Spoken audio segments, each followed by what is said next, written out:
let's say the conference lasts 8 hours, and if you're working in a pair, this means that each of you works 4 hours, then we will pay you 4 hours. This is not true. So since we are speaking about simultaneous and consecutive interpreting, can you explain the difference between these two types of interpreting? I hope I can. Well, it's obvious. With simultaneous interpretation, you are interpreting the message or the talk simultaneously to the original speech being delivered. So you can think of like two tracks, one of them being the original track and the second track being the interpretation of the previous track. And simultaneous interpretation normally requires using equipment. This is analog equipment. This is no AI so far. Normally you need some equipment both for on-site events and speaking of online, so simultaneous is also possible online.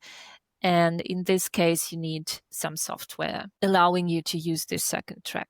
We are not naming any. They have not paid us. If we were to speak about the consecutive interpretation can be delivered without using any equipment at all. Sometimes it would be better to use microphones, for example. It makes our life easier because the voice is not being used under some harsh conditions. But in a nutshell, consecutive interpretation means that the speaker pauses at some point, allowing you to translate or to interpret the previous passage. And once you are done, the original speaker, goes on with the talk. That's the difference. Oh, great. You explained that perfectly. Thank you. Thank you. Can you actually interpret all day in a booth on your own? This is a very important question. Some interpreters say they can, but it is absolutely not recommended to do so. And if you look at professional standards and interpretation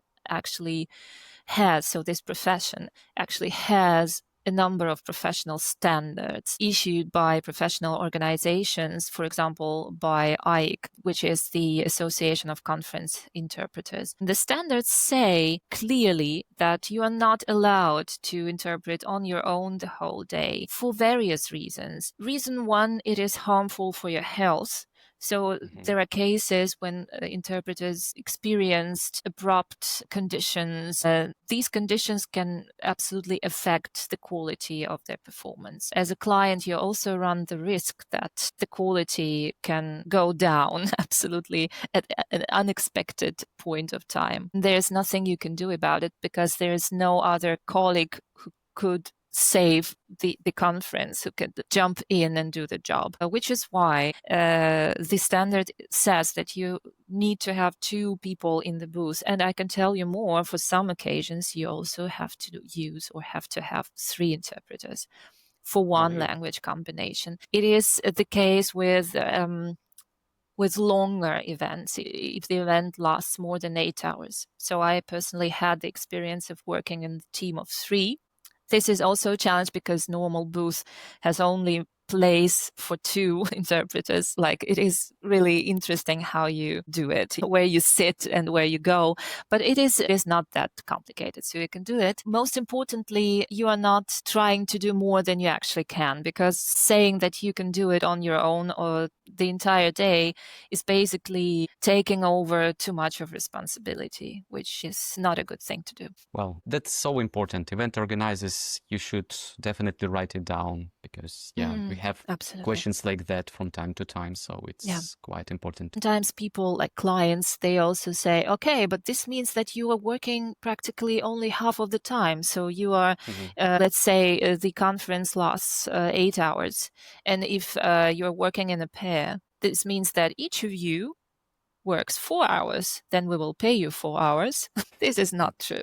Like, even if someone is silent, so one of the interpreters is silent at the given moment, this doesn't mean that this person doesn't do anything. So you are helping the other person, like in a booth, you are giving prompts, you can write down the numbers, the figures, or something, so that the person, your colleague, can do a better job. If there's something wrong with the sound, you also take care of that, and you go to the technician and you solve the problem. So you're doing this backstage thing when the other colleague is now on air. It absolutely doesn't mean that you are doing nothing. So it would be wrong to say that, okay, if there are two of you, you are not working the whole day, you're only working half day. Yeah, that's so very true. Yeah, thank you for this. So how does consecutive interpreting compare? Do you find it easier or more difficult than simultaneous? It's an interesting question. Some of my colleagues say that for them, it is more challenging to interpret consecutively. As for me personally, I think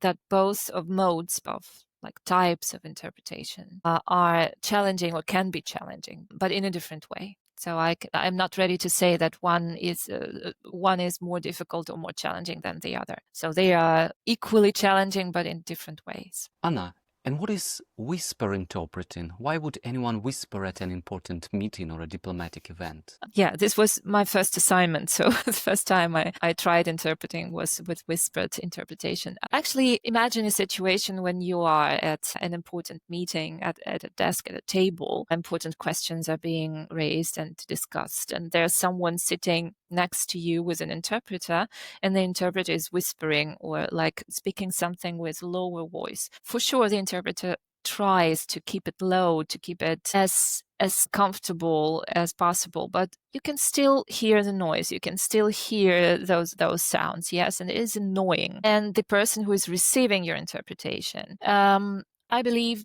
they may also they may not have a good time. They may not enjoy it, getting whispered interpretation, because the acoustics, they can be challenging for them and they can lose some important information receiving whispering interpretation from you. So it is recommended for longer assignments, for important assignments, to have equipment. This makes your life easier. Anna, let's talk about remote interpreting, because people sometimes think that remote interpreting on Zoom or Teams is much easier. It's like working from home in slippers. So is it really easier? Is it just different? Do people really think so?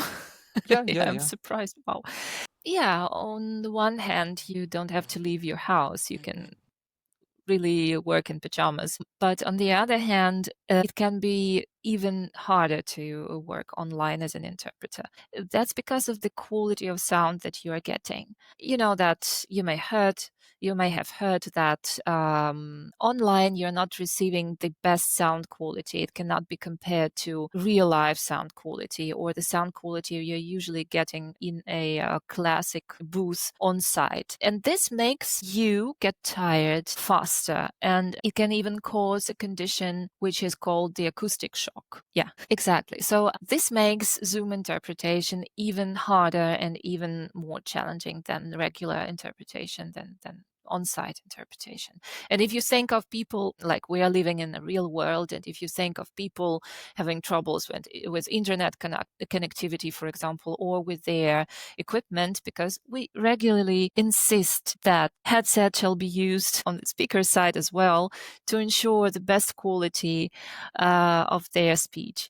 But not all of the speakers follow our recommendations, and most of them just use the built-in microphones of their laptops, or they are even using the Bluetooth AirPods. This is an absolutely no-go. AirPods, they are distorting the sound so much that you can have really much trouble interpreting someone who is using those AirPods. And I can also tell you that on-site events, they require technicians. So there's a technician on your side who is taking care of the technical part. So you can rely on them and just do interpreting. Do your job. If you are working from home, if you're working on Zoom, for example, you are your own technician. So you have to take care of both things, of interpretation and technical side, which makes it twice as difficult. Yeah, I had no idea. That's fascinating. Thank you. Anna, let's say you're interpreting at a big conference. Can you walk us through what a full day feels like, from arriving at the venue to the last session? Yeah, I'll try to. So we shall consider where this event takes place. So does it take place in the same city you are based in, or do you have to travel anywhere? So in your case... Let's make it more complicated and say that you need to travel. Okay. Yeah, it's really complicated with traveling. So you have to travel, you have to use railway or plane, and normally you arrive one day before the start of the conference, so that you can sleep at a hotel or at an apartment and have good rest after the travel. Then you have to make sure that you know your way to the conference venue.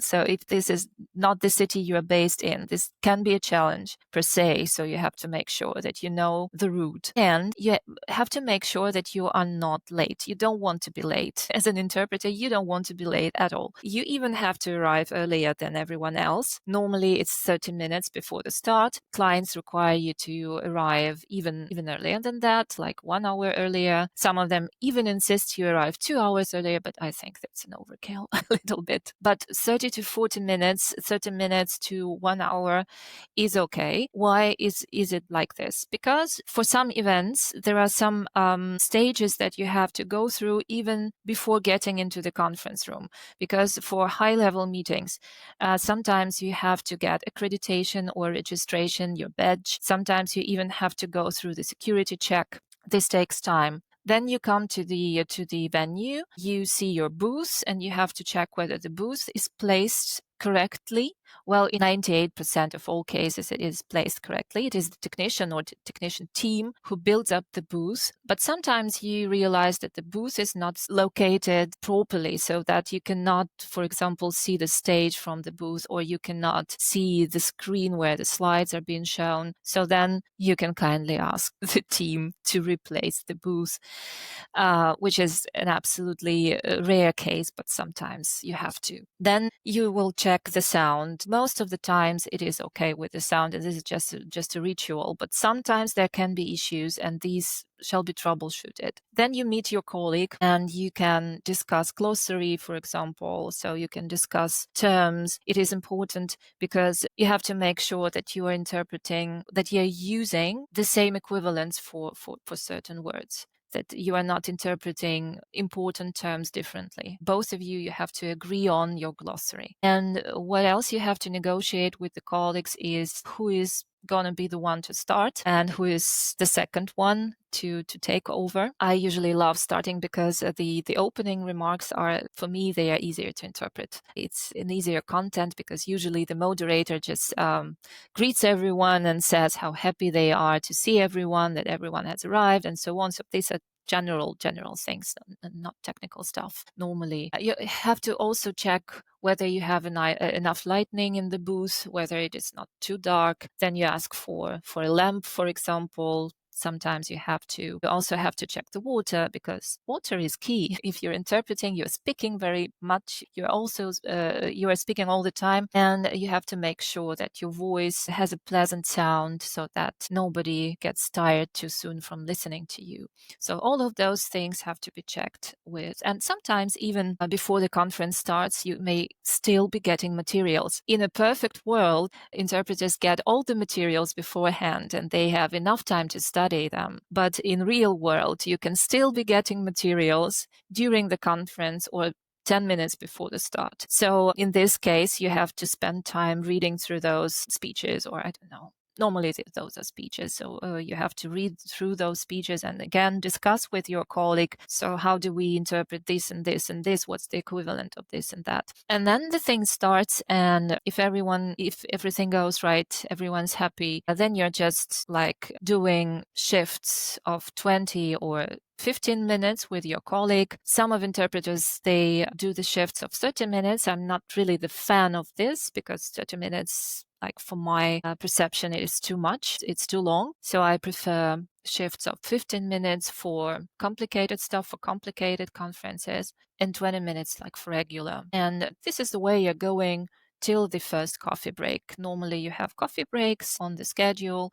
So it is like normally you are interpreting 1.5 hours or 2 hours. Then you have the first break. You have the chance to grab the coffee. Normally you are kindly treated at the conference venues. Then you interpret another round of 1.5 hours or 2 hours. And then you normally have the lunch break. It is the hardest to interpret after the lunch break, I can tell, because everyone wants to sleep. Everyone is relaxed. So are you. So you have to survive the post-lunch break session. Then you can grab some more coffee during the last coffee break in the afternoon. And there comes the last session, which can be even harder than the post-lunch break one because everyone is even more tired. But you have to stay focused and go through it. And when everything's done, make sure you thank your colleague, make sure that you thank the technician for help, make sure that you speak with your client, with the organizer team. You may receive some feedback, you may discuss something with them, and then you go back. Wow, that's so amazing. Thank you, Anna. It feels like a very long day,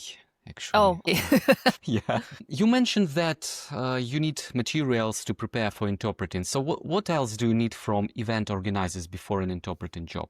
Well, materials are key, as what we absolutely need is the agenda. What we absolutely need is the list of participants and the list of speakers and of which organizations they represent, their functions, their positions. So this is absolutely key. We are not allowed to make any mistakes in this. So we do need to have this. That's the minimum. But everything else that the event organizer can provide us with can be helpful. For instance, presentations, slides, speeches. They can also provide us with useful links. For example, the link to an official website of the organization which is participating in certain meeting so that we can study. Or maybe they can also send us some studies or maybe some literature, or I don't know. So any material that has to do with these meeting speeches. This is also special because speeches, talks that people are delivering from the stage. Sometimes people can just speak freely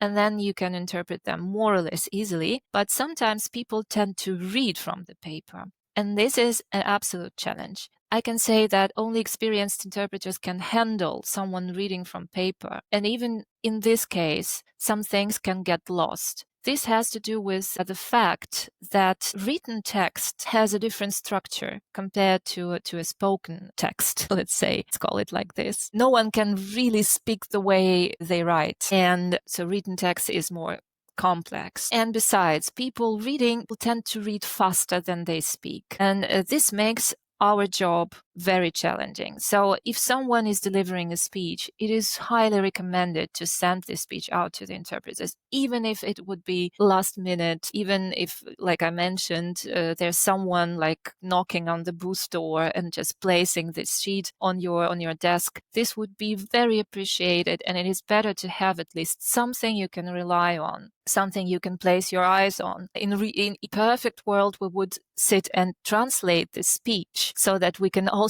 read from the sheet of paper if the speaker is reading or is going to be reading. So this is very important. What else? Locations are important. I had an experience when I was hired for interpreting at a like 2-day event or multiple day event. And then it was not the same location. So one day you were going to one location and the next day you were supposed to go to a different one. And the organizers, they failed to tell it, to like really focus on the fact that we have to travel to different locations. I mean, within one city, but the location was absolutely different. And I had an experience when I realized that I was supposed to go to a different place already on my way, so I had to change plans and like call a taxi and so on and so forth. And I was there on time, but my colleague didn't realize it. So he went to the previous location, to the other location. And then